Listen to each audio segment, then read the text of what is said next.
Major email clients out there support Gmail to be set up as well. For example, I'm using Mozilla Thunderbird right here to set up and receive emails on that particular application.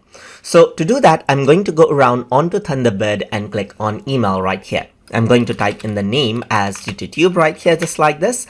And over here in email address, let me just go around and then type in YouTube channel, just like this, channel@gmail.com. Then you can see that I can go around and add in my password as well. So let me just go around and add in my password right here. So Mozilla Thunderbird supports Gmail by default, but if there's any email client that does not support Gmail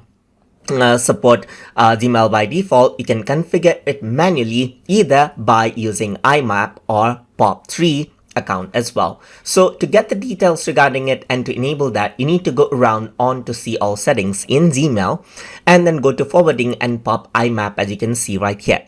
You can enable POP for all email and enable POP for all emails that arrive from now on as well, depending on what you have. So I'm just going to go around and enable POP for all email, and this needs to be enabled to configure on particular email client, as you can see right here.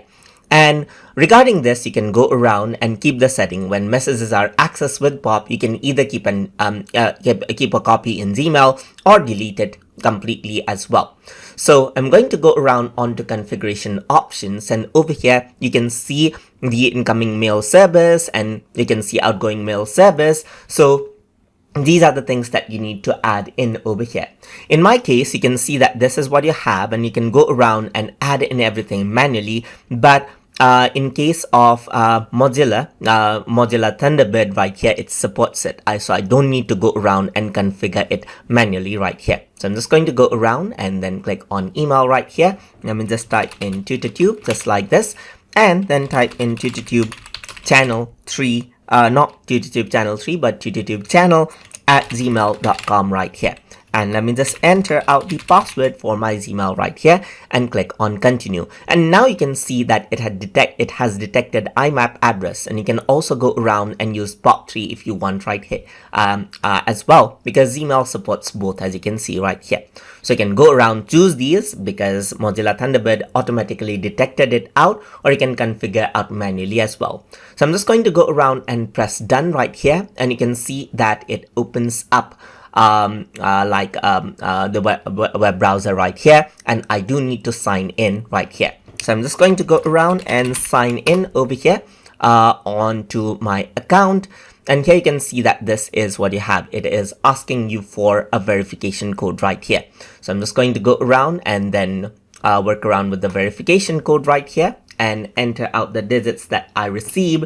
So it does take a while for the verification code to receive. So I'm just going to go around and type mine in right here. So just like this, I'm just going to go around and type mine in, press done right here.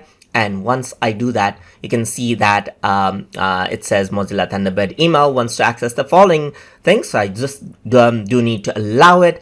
And once I do that, the permission is granted right here. And this is what you have, as you can see. So it is being processed. It is being processed as it says right here. And you can see that it also got linked to its calendars right here. So that is what you have right here. And now you can see that all of the emails are being synced up, and on the inbox you can see all of the Gmails that I have right here, and I can use Mozilla Thunderbird now to manage out all your emails from Gmail easily, just like this. And that is how you can go around and link up your Gmail to email clients as you wish. So hope you guys learned something as always, and as always, please like, comment, share and subscribe.